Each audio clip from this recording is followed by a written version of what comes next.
Hi, this is Alexander here with Eileen from Heroes and Hitters. That's right. And we're here for Haunting TV. We're doing our first horror comic book discussion. And we're going to be talking about Preacher, which is one of Eileen's favorite books. I think it's interesting. It's definitely, I mean, I've read the Lucifer series, which I got into after reading Sandman, because it was like an extension of that, continued from there. And I find it very similar to Lucifer in a lot of ways, as far as how out there it is. I think that in the 70s and 80s, comic writers decided that kind of stretching the boundaries was something they wanted to do because it's a world of fantasy and people wanted something different. And the whole wholesome, picturesque Americana was kind of going away and things were kind of expanding and changing. And so I feel like Preacher is kind of a perfect mishmash of that time frame, or kind of like a child of that era. Yeah. Yeah, definitely. It came out in the 90s, at the same time as Sandman did, and DC had just put out what's called their Vertigo line, and it was a darker line of comic books for mature readers. It was not anti-superhero, but it went beyond superhero, went beyond that action kind of, comic book genre that most people are familiar with, and it dealt with darker themes and horror, fantasy, things of that nature. And Garth Ennis writes it, and it's just fantastic. And it is on par to Sandman, very quality-wise. Yeah, I mean, I feel like we were discussing earlier that the characters it's very curse word-filled dialogue and very Southern thick accents. Yes. So you have to kind of get through that if you're not used to it and try to decipher it. It's almost like if you're watching the BBC and you're watching British comedy. There's a very different accent and different terminology for things, and so you have to kind of decipher what they're saying in order to kind of figure out what's going on. But if you break it down, even though they're saying a lot of coarse words, it's actually really deep, interesting characters, some really deep narrative, and it's a lot of fun. Yeah, and as far as the language is concerned, it's apropos to the characters, because the characters are very gritty. And, sure. And the preacher himself, he's quite the miscreant. I mean, he's not your average, everyday, wholesome preacher. His congregation, when the book starts out, absolutely hates him. Yeah. He's a chain smoker. He's a womanizer. He gets drunk at bars and calls out all of the patrons' sins. I mean, he's not necessarily this. Well, let's break it down for the audience and just what Preacher's all about. Sure. That it's really kind of about a gentleman who, kind of through just life chance, he decides to become a preacher and makes this decision. Doesn't really wholeheartedly understand why at first, exactly why he decided to make this life choice. And he has this ex-girlfriend, Tulip, who is also kind of broken and not really sure of herself as well. And so he gets possessed by this half demon, half angel called Genesis. Yes. That basically it's because an angel and a demon bumped uglies. And then that was something that was taboo in heaven because, basically it's something new. It's a new form of creation, and that's something only God's supposed to do.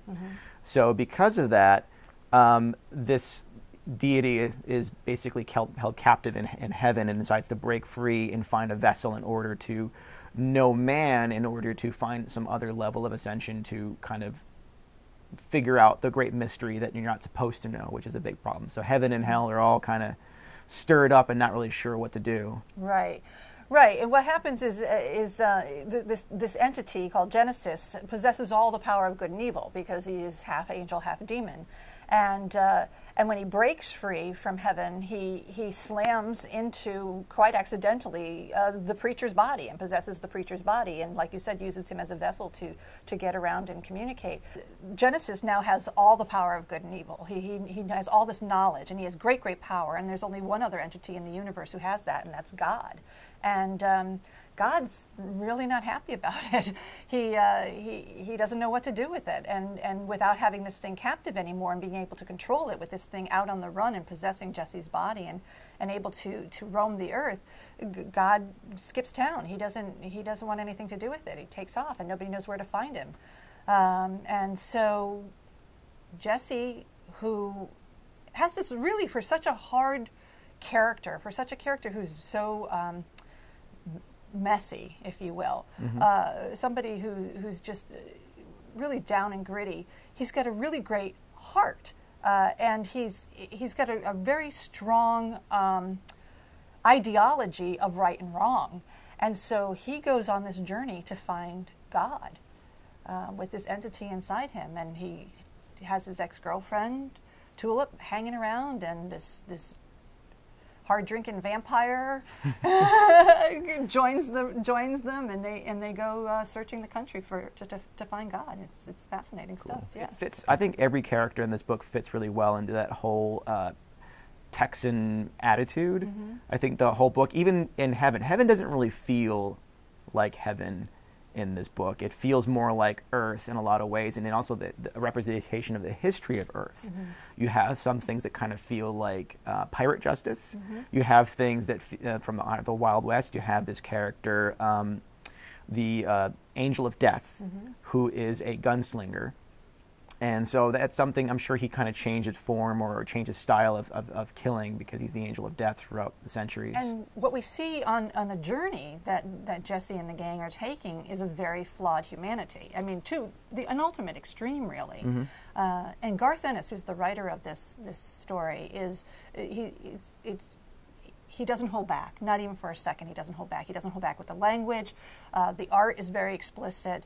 There's a certain character that you come across in the book who, I mean, it's a little bit of a spoiler, I suppose, but he's a miserable human being, and he wants to kill himself, and he tries to kill himself, and he shoots himself in the face, but he misses, and so he has to go through his entire life with this, blown away face that healed all wrong, and they call him arse face, and it's just, I mean, this is Garth Ennis. This is Garth Ennis, and this is what you can expect from the preacher, and I explained it to somebody once before. It's a little bit like The X-Files in a way. If you ever saw the television show The X-Files, where these people go on a journey and meet all these strange characters, all these bump into these very bizarre, strange, twisted scenarios that they have to deal with. And inside of all that strange twistedness is the ultimate